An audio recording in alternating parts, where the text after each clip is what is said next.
ከመግለጫውን ጀምርና በሸረሪና በኩል ብልጽግና ለምን ጦርነቱ ጀመረው እነግራችኋለሁ። 3 ምክንያቶች ከወታደራዊ ሰዎች ያገኘነው መረጃ ነው። መጀመሪያ መንግስት ምን አለ?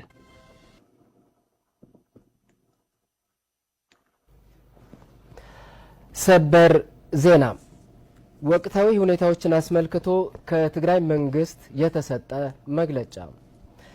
ጄኖሳይዳዊውና አምባገነኑ የብልጽግና አገዛዝ የትግራይ ህዝብ ለማጥፋት ሲያካሂደው የቆየው ሁለንተናዊ ከበባና ክልከላ በድሮንና ተላላኪ ታጣቂዎቹ ሲያደርሰው የቆየው ጥቃት ወደ ከፍተኛ ደረጃ በማሸጋገር ዛሬ ሐምሌ 25 2018 ዓመተ ምህረት ንጋት ጀምሮ በምዕራብ ትግራይ ሸረሪና አቅጣጫ በይፋ ውጊያ ጀምሯል። ይህ ስርዓት ወደ ስልጣን ከመጣበት ጀምሮ በትግራይ ህዝብ ላይ ጄኖሳይድ በማወጅ ሁሉም አይነት ዓለም አቀፍ ወንጀሎች የፈጸመና እየፈጸመ የቆየ ሆኖ ከፕሪቶሪያው ስምምነት በኋላም የትግራይ ህዝብ ለማንበርከክና ለመበተን ካለው ጽኑ ፍላጎት የተነሳ የተለያዩ ሴራዎች፣ ከበባና ክልከላ እንዲሁም ወታደራዊ ዝግጅቶች ሲያደርግ ከቆየ በኋላ ትግራይን ዳግም ለመውረርና የትግራይ ህዝብ ለማጥፋት አሁን ላይ ውጊያ ከፍቶብናል። ስለሆነም በውስጥና በውጭ የምትኖር የትግራይ ህዝብ ሁላችሁም የትግራይ የጸጥታ ኃይሎች፣ የትግራይ ብሔራውያን ኃይሎችና ታጋዮች፣ የትግራይ ሲቪል ማህበራት፣ የትግራይ የሃይማኖት ተቋማትና ሌሎች የሚመለከታችሁ አካላት ብሔራዊ ህልውናችን ለማረጋገጥ በሚደረገው ፍትሃዊ ትግል እምቢ ለብሔራዊ ጥፋት ብላችሁ ዛሬም እንደ ትናንቱ ተአምራዊ ታሪክ ለመስራት እንድትዘጋጁ ጥሪያችን እያቀረብን የተጀመረውን ዳግማዊ ወራርና ጄኖሳይድ የሚመለከቱ ለውጦች በሚመለከታቸው አካላት በየጊዜው አስፈላጊውን ማብራሪያና መግለጫ የሚሰጥ መሆኑን እናሳውቃለን። በዚህ አጋጣሚ ህዝባችን አስፈላጊ ጥንቃቄዎች እንድታደርግ እናሳስባለን።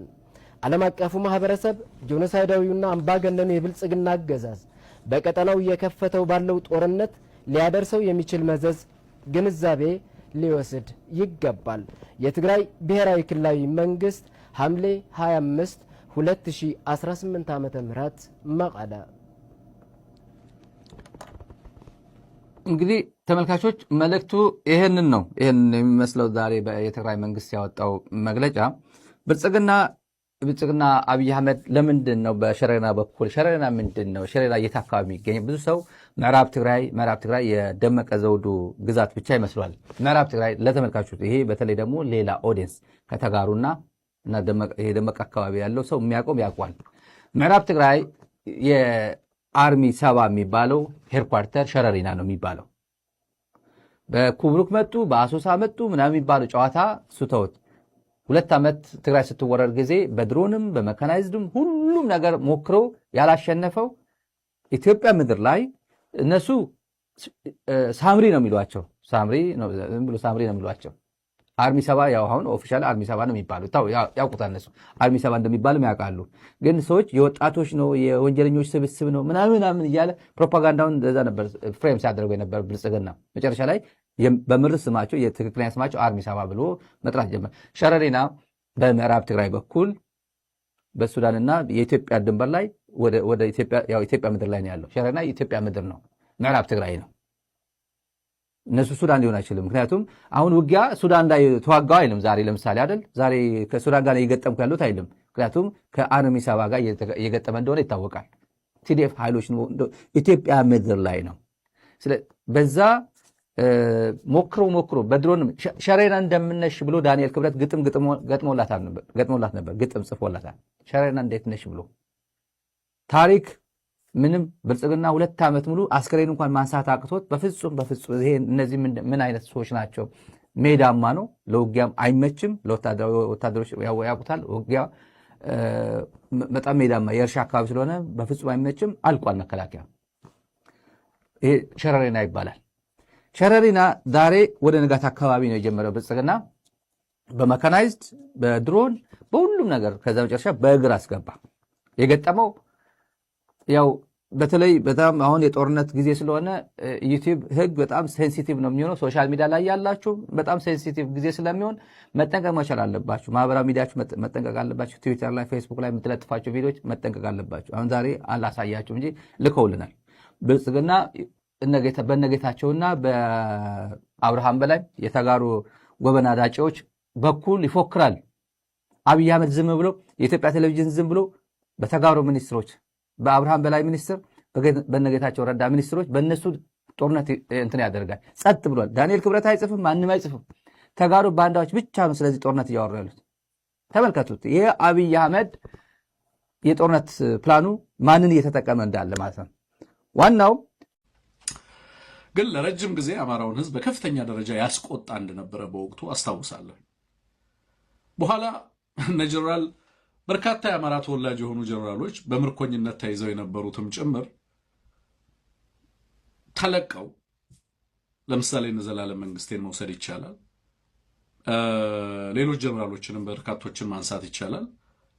ከዛ በኋላ ከተለቀቁ በኋላ በተለያየ ቦታ ላይ አይተናቸዋል። አሁንም ከአብይ አህመድ ጋር ሆነው የአማራን ህዝብም ጭምር እየወጉ ያሉ አካላቶች እንዳሉ በትክክል ተመልክተናል ማለት ነው።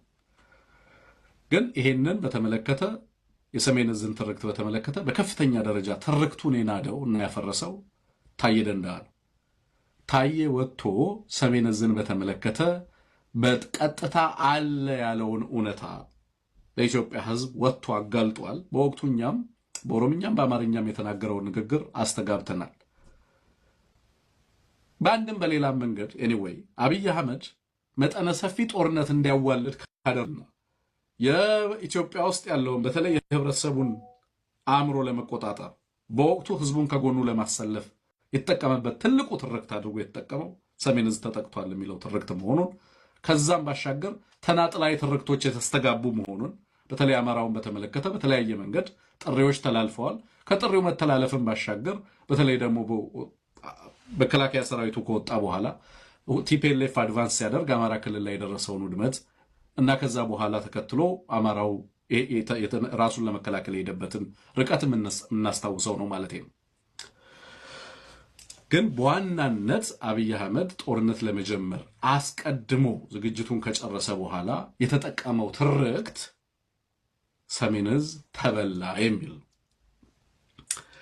ያንን እንደ ሞራል ግራውንድ እንደ ሌጋል ግራውንድ ጦርነትን ጀስቲፋይ የሚያደርግ ለዲፕሎማቲክ ማህበረሰቡም በሚገባ ተቀንብቦ የተነገረ ትርክት አድርጋችሁ ልትወስዱ ትችላላችሁ ማለት ነው። አብይ አህመድ አሁን ሰሜን ዕዝ ትግራይ ላይ የለውም። አሁን ላይ this time ሰሜን ዕዝ ትግራይ ላይ በሌለበት ሁኔታ አብይ አህመድ አሁን ወደ ትግራይ ላይ ጦርነት ለማወጅ የሚችለው ነው ሊጠቀምበት የሚችለው ስልት ምንድነው የሚሆነው ነው። ባጫ ደበሌ ናይሮቢ ቁጭ ብሎ እየፈጠረ ያለው ትርክት ሞራልና ፖለቲካል እና ዲፕሎማቲክ ግራውንድ እየፈጠረ ነው።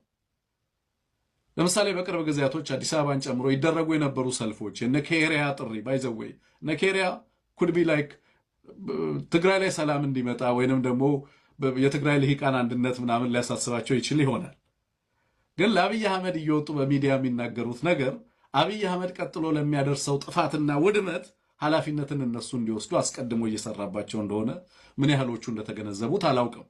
ግን አብይ አህመድ ወደ ትግራይ እንዲገባ የሚያደርጉትን ጥሪ በተደጋጋሚ ሚዲያ ላይ እየወጡ እንዲያስተላልፉ የሚደረግበት ምክንያት ለጦርነቱ አትሊስት ኤሊት ቤዝድ ኮንሰንሰስ የትግራይ ልሂቃን ጥሪ አድርጎ አብይ አህመድ ሊወስደው እየፈለገ እንዳለ በተደጋጋሚ ስናነሳ የነበረ ነው። ከዛ ባሻገር ግን ሰልፎችን አካሂዷል። ሰልፎቹ አይታችሁ ከሆነ በአማርኛ ብቻ ሳይሆን በትግርኛ ብቻ ሳይሆን በእንግሊዝኛ የተጻፉ ባነሮችም የተስተጋቡበት ሰልፍ ነበር። ለምንድን ነው አብይ አህመድ ያን ሰልፍ የሚፈልገው? እውነት ለመናገር ተሰላፊዎቹ የተሰማቸውን ስሜት እንዲያንጸባርቁበት የሚደረግ ሰልፍ አልነበረም። የዛ ሰልፍ ትልቁ ግብአትነት ተይዞ በካሜራ በዶኩመንተሪነት ተቀርጾ ለኢንተርናሽናል ኮሚኒቲው ይሄው ህብረተሰቡ በአዲስ አበባም በሌላው ቦታም ያለው የሀገራችን ህዝብ ትግራይ ላይ ሰላም ይስፈን እያለ ጫና እያሳደረብን ነው። ስለዚህ ወደ ትግራይ ለመግባት ህብረተሰቡ እንድንገባ ጥሪ እያቀረበልን ነው። ከአቅማችን በላይ ሆኗል። የህዝቡ ምሬትና ይሄው በሰልፍና በቁጣ እየገለጸ ነው። ስለዚህ ልንገባ ነው ብሎ ያንን እንደ መንደርደሪያ ሊጠቀምበት እያሰበ እንደነበረ እሱንም በተደጋጋሚ ስናነሳ ነበር። አሁን ላይ ባጫ መጥቶ እየነገረን ያለው ነገር ምንድን ነው? ቲፒኤልኤፍ ጦርነቱን ከጀመረ መቀመጫው የሚሆነው የት ነው ነው የሚለው። ጦርነቱን ከጀመረ ህወሓት ውጊያውን ከጀመረ የሚመራው ከአስመራ ሆኖ እንጂ መቀሌ ሆኖ ውጊያ መምራት እንደማይችል አረጋግጥልሃለሁ ሲሉ ነው የሚለው። በዋናነት ምን እያለ ነው? ይሄ ጦርነት ትግራይ የምንገባው ትግራይን ልንወጋ ሳይሆን የሀገርን ሉዓላዊነት ልናስከብር ነው። ከማን የተቃጣብንን ጦርነት ነው የሚለው? ከኤርትራ የተቃጣብን ጦርነት በማለት ጦርነቱ ሪፍሬም ላይ ያደርገው እየሞከረ እንዳለ ወይንም ደግሞ አክተሩን በቀጥታ የዚህን ጦርነት ተዋናይ የኤርትራ መንግስት ለማድረግ እና በስመ ሉዓላዊነት ወደዛ ወደ ትግራይ ሊገባ እንደታሰበ በቀጥታ ልክ ከኤርትራ ጋር እንደሚደረግ ከኤርትራ የተቃጣ ጥቃት እንዳለ በማስመሰል ወይንም ፍሬም በማድረግ ወይንም ሪፍሬም በማድረግ ወደ ትግራይ መግባት ፍላጎት እንዳለ አንድ በግልጽ የምንመለከተው ነው። በዋናነት የሚሰጠን ትርጉም እሱ ነው። በሌላ በኩል ይሄ ንግግር አሁንም እየተነገረ ያለው ለኢንተርናሽናል ኮሚኒቲው ነው። ለዲፕሎማቲክ ኮሚኒቲው ምን እየተባለ ነው ያለው? ይሄ ጦርነት የፕሮክሲ ጦርነት ነው። ስለዚህ ማዘዣውን የት አድርጎ ነው የሚዋጋው ነው? መቀሌ ላይ አድርጎ ሳይሆን የሚዋጋው አስመራ ላይ አድርጎ ነው የሚዋጋው።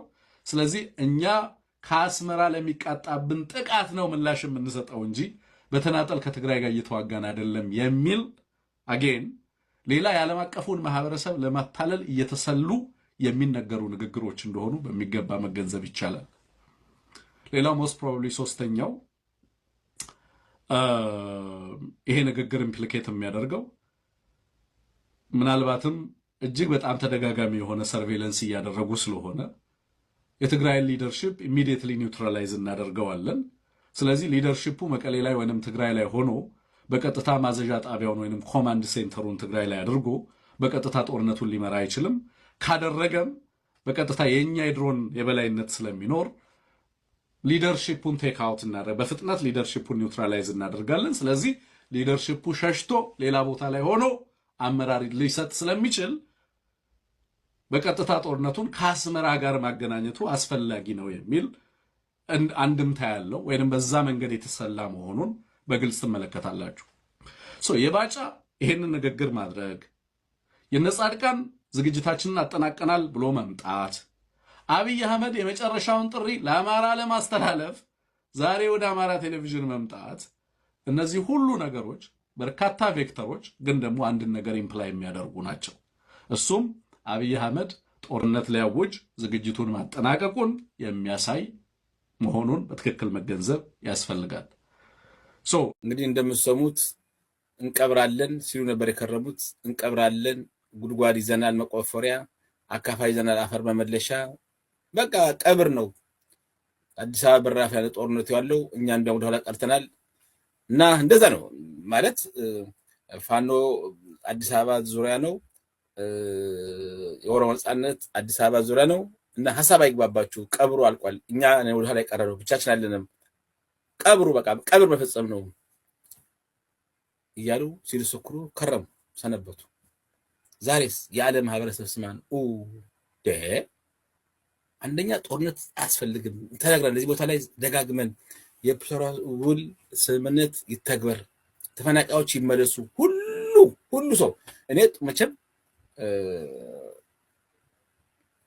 ከነሱ ደጋፊ ውጪ ማንንም ኢትዮጵያዊ ወይ እንደኔ እድል አግኝቶ እንደዚህ ዩቲዩብ ያለው የሌለው በቃ ማንም ሰው አረ ጦርነት ይከፈት፣ አረ ጦርነት እንፈልጋለን እንደዚህ የሚል ሰው አሰማንም።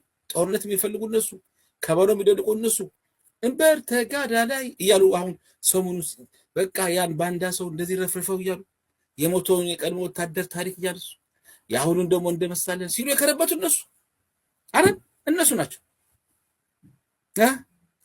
አሁን ዛሬ ምን ነበር ሐሳባቸው?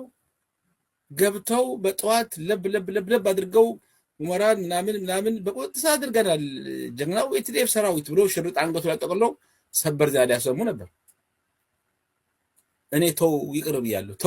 ተው ጭራሽ አሁን የቦታቸው ተቀሙ። ጭራሽ ምን ይባለው ሸሸሪት ነው ምን ይባለው ዛሬ የተመቱበት እንደው ጭራሽ አካባቢ ተቋጠረው መንግስት። ካልገጠምን ተው ተባሉ። አዎ ምከረው እምቢ ካለ ድሮ ትምከረው አዎ እንደዚህ እኛ ሞት የሰው ሞት የማንም ሞት ህይወት ያሳዝነናል። ወገኖቻችን ናቸው። ወገኖቻችን ያልሆኑት መሪዎቻቸው ናቸው። እነዚህ ቲፒኤልኤፍ ታጣቂ መሪዎች እነሱ ታሪካዊ ጥላቶቻችን ናቸው። ግን ጠመንጃ ይዞ የሚተኩሰው ምን የሚለው ግን ወገኖቻችን ናቸው። እናዝናለን። በማንም ሞት አንደሰት እንኳን በኢትዮጵያ ወገኖቻችን ግን ተመከሩ። እነዚህ ህወሓት መሪዎች አሁን ጥሪ በጣም ትልቁ ደስ የሚለኝ ነገር እንደው በግልጽ መነገር ያለበት አሁን ህወሓትን አይዞ የሚለው በእውነት የአማራ ብሔርተኞች ናቸው። እውነት መነጋገር አለብን። የአማራ ብሔርተኞች እዛ እነሱ ሜዳ ላይ ሄደው አይዟችሁ ከጎናችሁ ነን እኛ ሰሜናውያን ምናምን ህወሓት ደጋፊ አጣችሁ ካሁን በቃ የትግራይ ህዝብ አክንቱፍ እኔ ሁሌ ደጋግሜ ብያችኋለሁ። እንደው አንተ ሰው ያለ ላይክ መልቀም ስራ የለም እንዳትሉኝ እንጂ ዛሬ እንኳን በዶክተር አብርሃም በላይ የሰጠሁት ኮመንት ድሮ ስድብ ነበር የምጠግበው። ወደ ስንት ሰው ነው ቃል ያከተው። የትግራይ ህልውና የሚረጋገጠው በቲፒኤልኤፍ መቃብር ላይ ነው። በቃ በቲፒኤልኤፍ መቃብር ላይ ትግራይ ህዝብ ይድናል። ትግራይ ህዝብ ይፈወሳል። ትግራይ ህዝብ በቃ ከዘላለም ከዚህ ሁሉ መከራ ከዚህ ሁሉ ሞት ልጆቹን ከሚቀሙት ነፃ ይወጣል። ስለዚህ ደጋግመን የምናገረው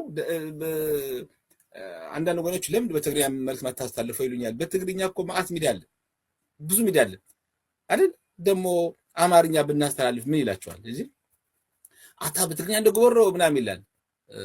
አንዳንዱ ሰው በየዋህነት ነው፣ አንዳንዱ ሰው ስራዬ ብሎ በክፋት ነው። እኔ ትግራይ የምጠላም ሰው ትግርኛ የምናገራለሁ እኮ መሀል አይደል እንዴ? ምን ችግር አለ? ትግርኛ እየተረጎምኩት መናገሩ ያቅተኛል። ስለዚህ አለና ትግርኛ ሁሉና ኢትዮጵያ ቋንቋ ጸገም የለን መኺርና ምዒርናዮ አብዮምና ካብሎም ግን ብረትዩ ዓራቂና ለኪሮስ አለማየሁ መከርናቸው፣ ስንቴን ነገርናቸው። ግን ከእንግዲህ ግን በቃ መሳሪያ የሚያስታርቃል ማን? ኪሮስ አለማየሁ። ይሄ የተዘፈነው በ1970 ነው። ተው ተባለ፣ አልሰማሉ። ሞት ለቲፒኤልኤፍ ናይ ብሓቂ በእውነት የትግራይ ተወላጆች ማይ ጋድ ኮርቻለሁ። በትግራይ ተወላጆች በእውነት እግዚአብሔር ምስክሬ ነው። እንዴ ዛሬ መግለጫቸው ላይ ወረሩት ነው የሚሉ ትግራይ በቃ እንዴው ትግርኛ አንበባችሁም ፌስቡክ ያላችሁ ሄዱና በቃ ወረሩት ነው ብላችሁ ወረሩት። ይሄ ጦርነት ገና አይመለከትም፣ የእናንተ ጦርነት ነው። በርታ መከላከያ ከጎንህ ነን። ድሮ ደብረጽዮን ናይና ጌታቸው የኛ ነው ምናምን ደብረጽዮን መንጆሪ ነው አንበሲቱ ዛሬ ሙልጭ አድርጎ በቃ ሙልጭ